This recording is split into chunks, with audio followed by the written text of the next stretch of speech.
A university professor started off his class by picking out of his back pocket a £20 note. And in this lecture hall of about 200 people, he asked, how many of you would like this note? Naturally, all 200 hands went up. He said, interesting. He then said, before I let you have it, let me ask you this question. He took the note and folded it in half twice. And then he said, how many of you want this note? Still, 200 hands went up. Now he said, let me try something else. He took the note and he crumpled it. He said, how many of you want this note now? Still, 200 hands went up. Finally, he chucked the note on the floor. He screwed it with his shoe and crumpled it even more, picked it back up, now with dirt, and said, how many of you want this note? All 200 hands were still up. He said, today you've learnt an important lesson. No matter how much I crumpled that note, how much I scrunched it up, how many times it was trodden on, you still wanted it because it was still worth £20. In the same way that that £20 note held its value, so do you.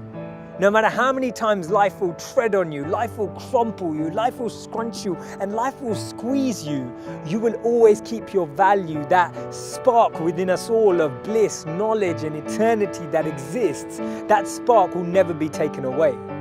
Our value is not created by the price of our clothes or our bank balance or the job title that we have. See, we should be building life and not just building our CVs. In the middle of 2009, he was the software engineer that no one wanted to hire. He had 12 years of experience at Yahoo, but he was rejected by Facebook and then rejected by Twitter.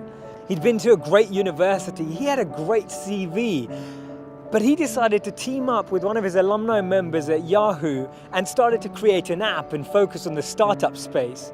In 5 years' time, he sold that app for $19 billion to Facebook. Believe it or not, that was Brian Acton, the co-founder of WhatsApp. When he was rejected from Facebook, he said it was a great opportunity to connect with some fantastic people. I look forward to life's next adventure. When he was rejected by Twitter, he responded by saying, worked out, it was quite a long commute. It's so interesting to see that someone rejected from two of the top internet companies actually responded with humor and actually responded with positivity. This lady was diagnosed with clinical depression. Her marriage had failed and she was jobless with a dependent child. She was on a 4-hour delayed train journey from Manchester to London when she came up with this idea, and she started to write this book about this wizard.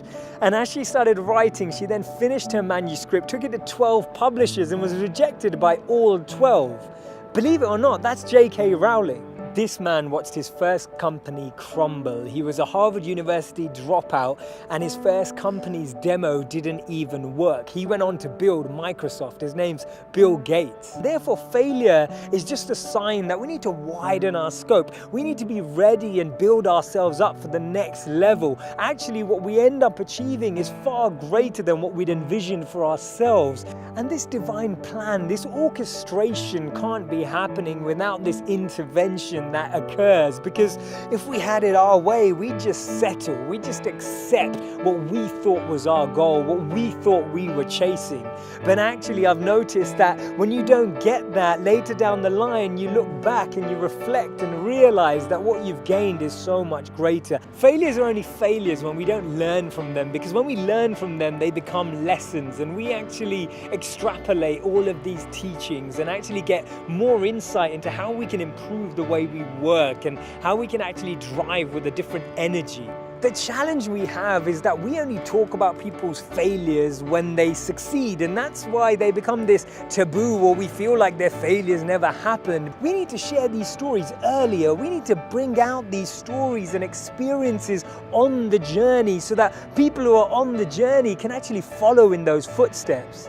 And that's why Steve Jobs said you can't connect the dots moving forward. You only can when you're looking backwards.